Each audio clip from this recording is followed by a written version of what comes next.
You are watching my Naija TV.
سلوني بأهل الجيلان يا أهل سيلوني نصر محمد. الصلاة على النبي الكريم صلى الله عليه وسلم. النبي لا قال صلى الله عليه وسلم. أسكب الصلاة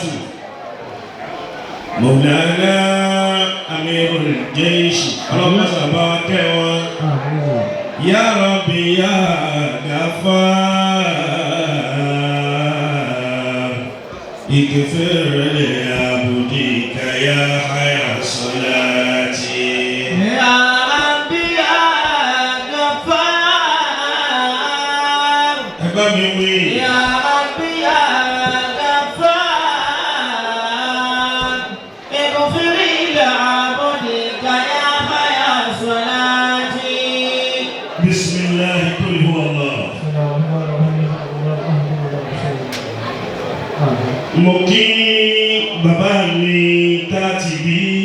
Salamun alaykum sunnatun nabawiyyatun. Ọjà tẹ́lẹ̀ yìí ọlọ́wọ́ yẹ ànádálẹ́. Salamun alaykum sunnatun nabawiyyatun. Mo tata baba mi katibi gẹ́gẹ́ bí ọjọ́ tó ti lọ. Ìrìnàjò ń bẹ lẹ́sẹ̀ tèmi náà. Salamun alaykum sunnatun nabawiyyatun. Bàbá kẹ́rù sọ́lá. Salamun alaykum. Bí wọ́n bá sọ nínú kọ́, ó yẹ kí n gbé ewu dáadáa. Salamun alaykum. Bàbá wa yẹ kúrò, bàbá wa kẹ́rù sọ́lá. Salamun alaykum sunnatun nabawiyyatun ijabatu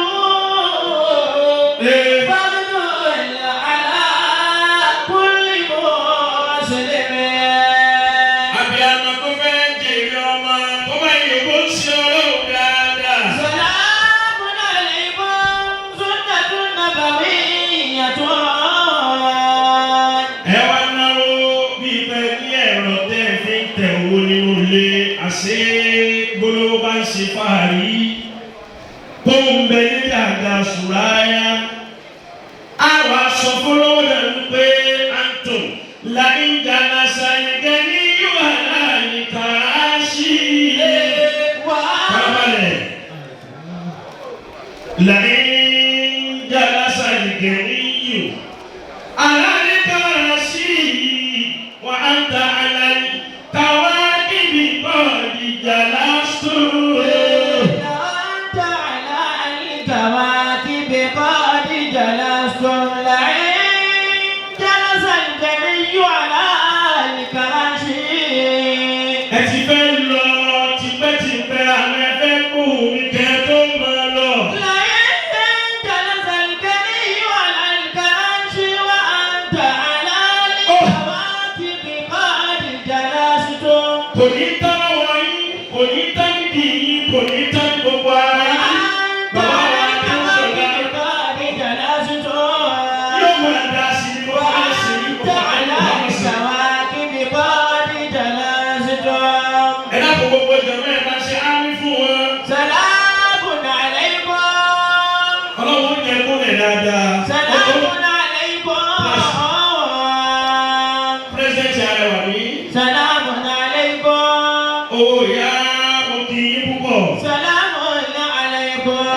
Bàbá wa kí ó sọ̀lá, ọlọ́run bá fi sọ ẹ̀rìn yóò bá fi sọ ẹ̀. Salamun alaykum. Mo tàtàrà bàbá kí ó sọ̀lá, bàbá wa ìmáàmù àgbà láyé tòrò, mo kì í. Salamun alaykum. Mo kí ọ̀gá ọtí mẹ́lẹ́gbẹ̀ẹ́ tí náà. Salamun alaykum. Ìmọ̀kọ́ wọn ni. Salamun alaykum. Hadiwa Ibrahim yóò máa dá sí. Salamun alaykum. Mo kí bàbá wa táwọn náà wọlé. Salamun alaykum. Mo fi ọmọdé wa nílọrin, mo fi kí. Salamun alaykum. Ìlú àwọn wàlíyé Ọlọ́run, àdúgbò àwọn wàlíyé Ọlọ́run, àti Mọ̀lánà Sheikh Adam, àti Mọ̀lánà Sheikh Kamaluddin. Ọmọdé àwọn náà ni. Salamun alaykum. Sunnatun nabawiyyatun ijabatuhu. Ijabatu. Orí ọmọ ẹgbẹ́ òhùn. Ayakumullah. Orí bí táà ti lu ọ̀kẹ̀kẹ̀ òhùn. Wọ́n lọ sọ òhùn fẹ́lẹ́fẹ́lẹ́ lásán. Ijabatuhu. Ijabatu. Fardun ala kulli muslimin. Ijabatuhu. Fardun ala. Kulli muslimin. Mo kí àbúrí lọ. Ijabatuhu fardun. Ọba tó fi ń ṣe àpọ́nlé fún wa, ikú òjijì ò ní pa iná. Ijabatuhu fardun. Ẹ̀bá Yorùbá ń ṣe Ọlọ́run mọ́.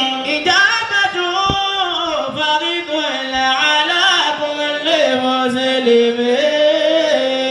Mo kí ẹ̀yin mọ̀nyà mọ̀nyà mọ̀nyà mọ̀nyà mọ̀nyà mọ̀nyà bàbá. Salamun alaykum. Sunnatun nabawiyyatun ijabatuhu fardun ala kulli muslimin. Ijabatuhu fardun ala kulli muslimin. Ẹ̀yin àfáàlá ńlá tẹ wà níkàlẹ̀. Salamun alaykum. Bí Yorùbá kí ọgọ̀ síra rẹ̀ ni. Salamun alaykum. Mo tàkàrà tí mo kí góòdì àbí Salamun alaykum. olúborí Salamun alaykum. ọmọ borí àwọn ọ̀tá rẹ̀ náà ni. Salamun alaykum. Bí n bá dún tí ń dún tí ń dún tí ń dún kà. Salamun alaykum. Nígbà tó dún tẹ́lifíṣì tó yan sí Ọlọ́run Muhammadu tó ìwọ́n wò pé bí n ti máa ń da yèrèpè sí bàbá mi lẹ́yìn bẹ́ẹ̀ ni dà sẹ́yìn tèmi náà. Salamun alaykum. Sunnatun nabawiyyatun. Bẹ́ẹ̀ bá ló kùbí tó gbà tó ṣẹ̀ṣẹ̀ bẹ̀rẹ̀ ó tọ̀ wọ́n bọ̀ sá kí á lọ bí apẹ̀ fún un. Sunnatun nabawiyyatun. Bẹ́ẹ̀ bá sàmì fún àfáàwa bẹ́ẹ̀ bá sàmì fún dáadáa gíláàsì ìdùnnú tiẹ̀ náà náà ò ní jó fún. Sunnatun nabawiyyatun ijabatuhu fardun. Mo kí obìnrin, mo kí ọkùnrin, mo kí ọmọdé, mo kí àgbàlagbà. Ijabatuhu fardun. Ajé Abdulfatai mo kí ní púpọ̀ ẹkú náwó látàárọ̀. Ijabatuhu fardun. Ala kulli muslimin. Ijabatuhu Fardun ala kulli muslimin. Yorùbá ń ṣe Ọlọ́run. Sallallahu alayhi wa sallam. Ẹ̀rí bí mo ti jòkó látàárọ̀ tí nǹkan jù. Allah. Ìfẹ́ ní ń jẹ́ bẹ́ẹ̀. Man akrama akramahu Allah. Wa man ahana man akramahu Allah. Gadaba Allah wa la'anatullahi alayhi wajiba. Man akrama. Bẹ́ẹ̀ bá pọ̀ ń tọ́lọ̀ wọn bá bá pẹ́lẹ́. Man akramahu Allah. Ọlọ́run máa tọ́lú ẹni bẹ́ẹ̀ lé láyé. Wa man ahana man akramahu Allah. Ghadabahu Allah wa la'anatullahi alayhi. Olóríire máa fẹ́ràn olóríire ni. Gbogbo àwọn tá a jòkó tá a wáyà yín lónìí olóríire ni wá tọ́lá àwọn olóríire yọ̀ ni. Alhamdulillah. Bẹ́ẹ̀ bá rí olórí ibú kò lè fẹ́ràn olóríire. Alhamdulillah. Àpẹẹrẹ Ànábì àbá àti inú tẹ́ ojú ọkọ̀ àkìrì lọ́wọ́ àbíkan dògbò lẹ̀ sí. Àpọ́nlé oṣù Ọlọ́run. Sallallahu alayhi wa sallam. Ẹ wá gbó pọ́tì níbi ìfẹ́ Ànábì. Sallallahu alayhi wa sallam. Bẹ́ẹ̀ni wọ́n bá tiẹ̀ ní kankan èèyàn mọ̀ pé ìfẹ́ Ànábì òun ní máa ṣe gbogbo nǹkan láyé. Sallallahu alayhi wa sallam. Àpọ́nlé Ànábì ní ìwà. Bẹ́ẹ̀ni wọ́n bá mọ kéwù tó lówó tó lọ́lá tó níyì tí ò bá ní tìjú àbújá ìlẹ́kùn ìgbónú. Wa innaka la'ala khuluqin 'azim. Ìtí sùn látàná títí dé ìsinmi yìí. Wa innaka la'ala khuluqin 'azim. Bẹ́ẹ̀ni ìrìnàjò tó ń bẹ lẹ́sẹ̀ mi. Àmọ́ ìfẹ́ Ànábì, àpọ́nlé Ànábì. Ìwà àfààní níwà púpọ̀. Wa ma arsalnaka. Ẹ wọ ọ̀rọ̀ tá a bá rẹ ti ní sè. Ọdún 12 sẹ́yìn tí bàbá wa Abẹ́rù Jésù wá sí Ìbàdàn ní àná. Wọ́n náà wọn làwọn arọ́dà jáde sàlíjọ́ náà. Èyí wọ́n ń ṣe wáhásí lọ́wọ́. Ọmọ tó dáná sí ìjọ náà. Sí ọdún 12 sísè. Ìsìn ni wọ́n wò. Lékeleke abẹ́sẹ̀ wẹ́lẹ́ yẹ́ wọ́n lọ ọmọ tó wò. Wọ́n ní kí ni tó wọ́ tọ́ ọlọ́mọ ọlọ́run àmọ́ dúró lórí ìmọ̀lú àtẹ̀rín. Ma arsalnaka illa rahmatan lil alamin. Wọ́n wá gba spíkà wọ́n wá jáná sí ìjọ náà. Nígbà tá àti ìbàbá àti fẹ́ rí lónìí. Àṣọ lórí ire máa fẹ́ràn olórí ire. Alhamdulillah. Kí ló dé tí gbogbo ẹ̀ fi wá fẹ́rẹ̀ gẹ̀rẹ̀ báyìí ṣe bá Ànábì náà ni. Sallallahu alayhi wa sallam. Ànábì wa Muhammad. Sallallahu alayhi wa sallam. Ẹ bá yòbó ṣe Ọlọ́run. Ya man arafta Muhammadan bi kamali. Yé o ṣeun. Ya man arafta O ṣeun. Muhammadan bi kamali wa jalali wa jamali wa khidali. Ẹni wọ́n bá dákọ̀ ṣe Ọlọ́run lẹ́gbẹ̀ẹ́ rẹ̀ tí òyìnbó ṣe Ọlọ́run dáadáa ó tó ń jẹ́ àbúrò rẹ̀. Man arafta Muhammadan bi kamali wa jalali wa jamali wa khidali. Kí ló dé kí àpẹẹrẹ Ànábì ọmọ tuntun ní gbogbo ọba Ànábì ní Muhammad ni? Imula makanaka. Bí wọ́n náà bá fẹ́ máa tuntun tó fẹ́ máa gba ìláyéláyé tó fẹ́ máa dán bí Adéàdìrí Bàtáì. Ànábì ni ọlọ́lẹ̀ pẹ̀ ti tẹ́lẹ̀. Imula makanaka wa zamana musalliya wa musallima. Yawman alayhi wa alihi. Salli ya Rabbana wa sallim ala man. Allah Allah. Wá sí wo lẹ̀ gbọ́ ní Ìbàdàn. Ayakumullah. Ẹ kọ́ máa ń lẹ̀ ẹ̀dá tẹ́lẹ̀ àhàlì tí ọba tẹ́ gbèsè. Àgbọ̀dọ̀ tó dọ̀ yá àsìkò àwọn èèyàn mọ́. Ọjọ́ ti lọ rẹ́dì. Ọjọ́ ti lọ. Ọjọ́ ti wá lọ tó. Salli. Kò sí nǹkan kan tẹ́mi pẹ̀lú rẹ̀ ta lè mú kó ní ayé tó ju àlùbáríkà lọ. Kò wá sáré ẹni káàtì rí àlùbáríkà náà. Ara Ànábì ni. Salli ya Rabbana wa sallim ala ma huwa lil khaliqi rahmatun wa shifa'u. Allah. Salli ya Rabbana wa sallim ala ma Wọ́n súnmọ́ ní. huwa lil khaliqi rahmatun wa shifa'u. Mbọ̀ Sẹ̀fínàtù kúlù máa fínà. Ayakumullah.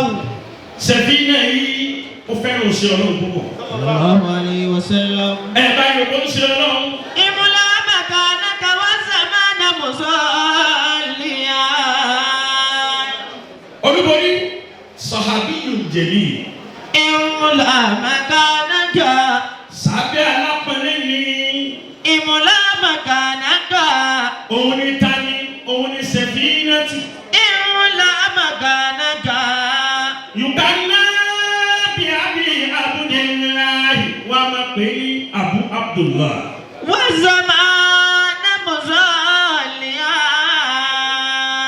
kana abudan li ummi Salamata ẹrú Salamata ni Safina yìí jẹ́ إملا مكانك ẹrú ni إملا مكانك ẹni tí ń jẹ́ Salamata òun níyàwó ọ̀gá wa Ànábì Muhammadu إملا مكانك والزمان مصليا ومسلما دوما عليه وآله bẹ́ẹ̀ bá yóò bó ń ṣe Ọlọ́run dáadáa ó ní tí ò fi lẹ̀ sí ní yóò sì dé bá يا Ọlọ́run. من عرفت محمدا بكماله Ishtarati Salamata ìyàwó Ànábì ó wá lọ ra Safina yìí ó lọ ra lẹ́wọ́ níbi tí wọ́n ti ń fi ìyà jẹ. يا من عرفت ó wá ra tán ó wá bọ́ okùn ẹrú kúrò lára Safinata yìí ó wá mú wá sóríire lọ́dọ̀ òṣèré Ọlọ́run Ànábì Muhammadu. يا من عرفت محمدا بكماله Safinatu yìí tábìlì ní Abu Abdurrahman ó ní fẹ́ òṣèré Ọlọ́run ó kótó Ànábì صلى الله عليه وسلم ó ṣe bọ̀ yìí sí Ànábì. إملا مكانك bọ́lọ̀ rẹ bá ń já sí bó ti fẹ́ ìfẹ́ Ànábì ní ìlú tàkọ́lé yìí. إملا مكانك Safinatu yìí òun ló wá ní òun kún ọkọ̀ ojú omi ìtọ́jọ́ kan. والزمان مصليا ومسلما دوما عليه وآله خرج الحاكم في المستدرك عن سفينة قال ركبت في سفينة فانكسرت. يا من عرفت محمدا بكماله Safina tí wọ́n rà lẹ́rú lánàá òun lọ́lọ́run òun gun ọkọ̀ ojú omi láàrin ìgbà tó ń gun ọkọ̀ ojú omi àwọn dààrin omi ńláńlá fantasarati olúwo fantasarati ó wá crash ó ọkọ̀ ojú omi yẹn ó wá dànù bó ti dànù tán Ọlọ́run fò kúrò nínú ọkọ̀ ojú omi fífò tó wọ́n fò òun fò sínú wàhálà kan nínú apá ọkọ̀ ojú omi. إملا مكانك والزمان مصليا فركبت لوها منها ó ní mo wá fò sórí wàhálà yẹn fatorahani fi ajimmati الله fatorahani في أئمة ajimmati ó ní mo wá já sí ibi tí mo bẹ́ sí òun nì nígbà tí wàhálà tí mo dì mọ́ òun nì tí ó dùn mí lẹ̀ àárín agíjú omi ló lọ dùn mí sí. من عرفت محمدا بكماله وجلاله àpẹẹrẹ wọn yà nábì. وجماله Bàbá mi. وخضاله àárín odò ńláńlá ni omi yìí gbé òun lọ òun bọ̀lẹ̀ sínú agíjú omi ńláńlá bèbè kìnìún lòún ṣe. إملا مكانك ẹkùn tí kì í jẹ ẹran kà sí. إملا مكانك ó ní lẹ́kùn tí rí ni lẹ́kùn yanu kóhun tí ó ń jẹ tó wọ́n jẹ. والزمان مصليا ومسلما دوما عليه وآله fẹlẹ ahabu nínú ó dẹ rò ọgbà o Allah. Bó ti dún ní ìkẹ́ òun pàdé kìnìún nínú agijù omi ńlá. Ó ní kó dẹ́ ẹ̀dùn ọ̀gbà wọn. Sallu alayhi wa rfa'u aswatakum. Ọlọ́run á sọ pé yá àbálẹ̀ háì. Mo bèrè ẹkùn tó máa ń jẹ tó tẹ̀ ìdẹ́rẹ́ kàsì. Sallu alayhi wa rfa'u aswatakum. Òtúlókùkù tákàdé yìí oúnjẹ rẹ̀ síwájú kẹsẹ̀ nínú ọjà lónìí o. Allah. Dá mi lóhùn. Àbó ti sún mi.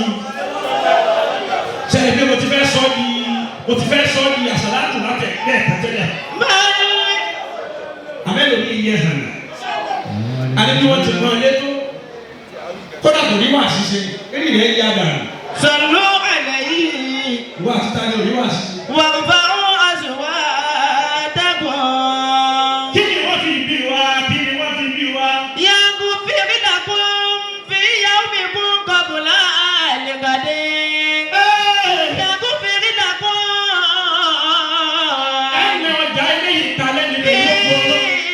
yawmikum qabla al-ghadin. Àdàlọ́ tí wọ́n eré yín ọba wù láyé tó fẹ́ máa rí dùnú látara wọn. Kọ́lọ́ pàdé mi lẹ́ẹ̀mẹ́ta wù. صلاتك دائما ربنا نبي على المختار سيدنا محمد على المختار سيدنا محمد وفيه اليوسف Lẹ́yìn tàbá ìkẹ́ ìgbà tó wọ́n wọ́n. فيه اليوسف Onígbà mọ́ àgbọ̀ ní sáré bẹ́ẹ̀ ni kí ní tàbí ẹ̀ tí mo máa rẹ̀ yọ. فيه اليوسف Kí ni jẹ́ bẹ́ẹ̀? Mo lọ fa híí. فيه اليوسف Kó bá a bá yìí. Yakulu yìí. Àwọn yakulu ha. Yakulu ha. Àwọn yakulu yìí. Yakulu la. Àwọn yakulu la. Yakulu la. Àwọn yakulu la. Ana. يقول أو يقول Ìdákọ̀ ànábì mo sì tún ká يقول لا أو يقول لا يقول لا لا أو يقول لا. Àbá ti pàṣẹ ẹni tí bí wọ́n wọ́n lòdì lòun fi rówó. Òsì yá padà gbẹ̀yìn rẹ̀. وفي اليسر والخيرات صاحي تنال الفوز Kí ni jẹ́ bẹ́ẹ̀? تنال الفوز تنال الفوز. Yá rẹ̀ ta sọ́wọ́ fa. Fàṣítà fi bàtà àlà bíbí.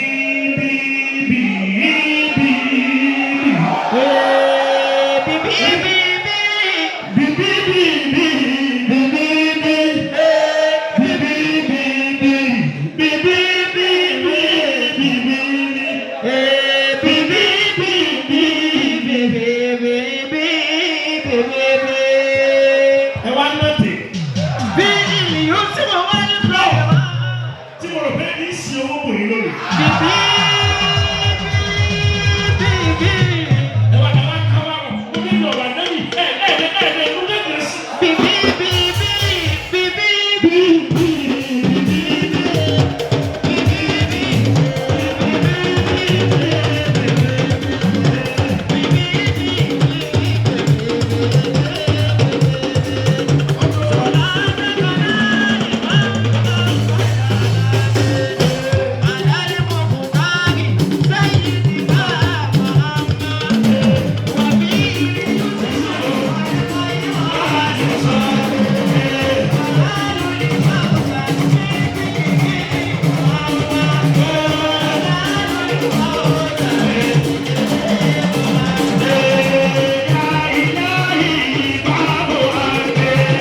ẹgbẹ́ ní ṣéèkù àgbẹ̀ ń kọ́ mi. Àwọn aláwọ̀lẹ́ ọlọ́mọ ọlọ́mọ ẹ̀ṣẹ́ ìkúbi ọlọ́mọ ẹ̀jọ̀ fún bàbá.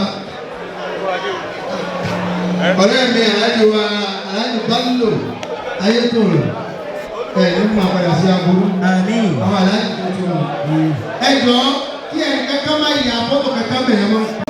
Kẹ̀ tó bẹ̀rẹ̀ kọ́mọ́dà bí bàtà ń gbé yín mára ni mo fi ní kó fi sí ẹ̀yìn.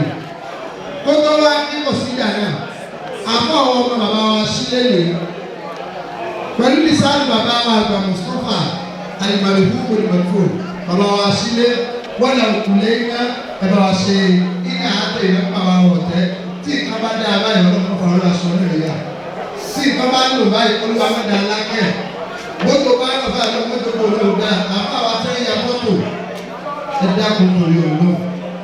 Aláàjì wa ẹ̀bá wa ṣe àdúrà rẹ̀ èmi ó sanwó àdúrà. أعوذ بالله من الشيطان الرجيم بسم الله الرحمن الرحيم اللهم صل وسلم على سيدنا بارك سورة الجلال وطلع سورة الجمال وزهار سورة الجمال وفاز به سؤال رب الجليل كل من عليه فلا يعلم ذو الجلال والإكرام عدد كل من بارك وطلع وزهار سورة ولحمد عليه ذو الجلال والإكرام وعلى آله وصحبه حق قدره وعلى lẹ́yìn tí tọ́lọ́ àtàlẹ́wà Muhammad àwọn ẹlẹ́kọ̀ọ́ wọn ní dínkù wọ́n ti ní ilẹ̀ alhassi ilé tí wọ́n ṣe léde wọ́n gbèsè ìfẹ́ náà ni wọ́n sọ fún ṣèkò àbúbáṣit ọlọ́nkọ́ aláàbọ̀lá kẹrin gbogbo aláṣẹ́kù wa bàbá lọ́tẹ̀ níbi tọrọ pápá wà mẹ́rin ọlọ́mọdé wà láìláì alẹ́kẹ̀rẹ́ tó bá rẹ̀ lálẹ́fà ọlọ́mọ fi rántí dáàtàdá ọmọ gbà مقبرة الأصوات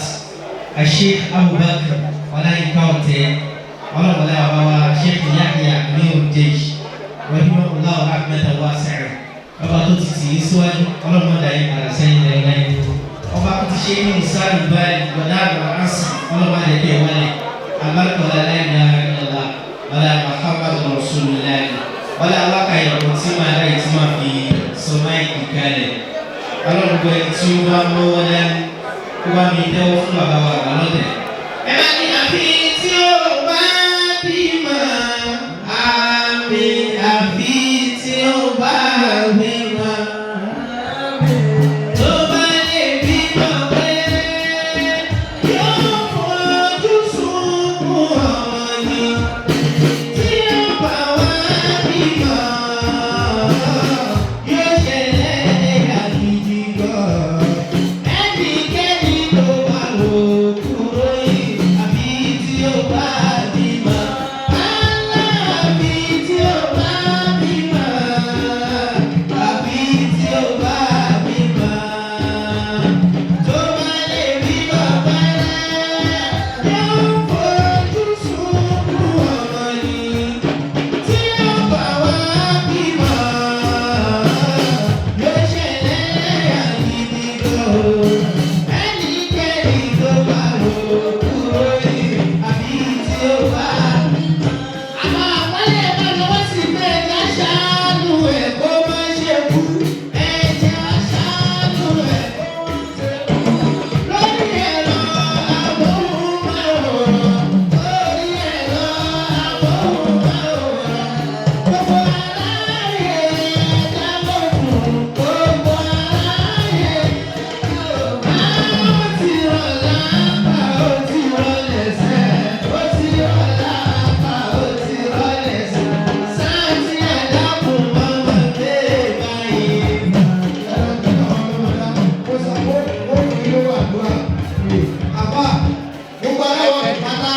ẹgbẹ́ lọ́wọ́ ẹgbẹ́ lọ́wọ́ gan ó sì wà ní ìṣòro ẹ̀ ṣe gbé sórí tripod bẹ́ẹ̀ ṣe ṣe látàrọ ọmọ kan kó ìlú máa dáwọ́ àwọn ìsáàmù náà fún àwọn aláwọ̀ ìyá òní náà ó lò fún àpá ẹsẹ̀ ẹ̀kú ìfẹ́ ọtí ọlọ́run bá gbé náà lọ́wọ́ ẹ̀ mọ̀ ó ti àwọn ẹ̀kọ́ tí àpá yìí kọ́ ní sẹ́lẹ̀ kan. أعوذ بالله من الشيطان الرجيم بسم الله الرحمن الرحيم نظمت هذه قصيدة طويلة مقصودة كتبتها لتكون ترهيبية لحضور سماحة الشيخ عيسى صلاة أبوبكر سيف القدرية Mutafa'ilun, mutafa'ilun, mutafa'ilun, mutafa'ilun, mutafa'ilun, mutafa'ilun. Alam wa salam tayyiban kabisalam. Ya man huwa tilkamu fi jamil wada. Alam wa salam bal liman huwa alimun. Alilazi fi qad sabaqa Allah. Ala liman huwa zul bashasati wal ayat. Saiful kulli qadiriyah zilhuda. Ala liman huwa waizun bainal balad. Issah allazi qad balaga zil aruba. Fi kulli fannin fa'irun dunal qira. Ma misluhu ina dirayat walidan. Sabaku fursani ladil irfani. Sayadu indan nasi dikirnya. Kita semua Ọlọ́run kò fi àlùbáríkà sí i. Àmín. Lọ́kàn wá. Ọlọ́run fún àlùbáríkà tó pọ̀ sí i. Àmín. Ọlọ́run kò há ìkẹrẹ. Àmín. Wala hawla wala quwwata. illa billahi aliyyil azim. Àwọn ọmọ aláì ẹwà gba kiri ìpadà. Gbogbo àwọn awọ́díìsì wa. Ẹ máa pè wọ́n ní márùn-ún. Àbí pé.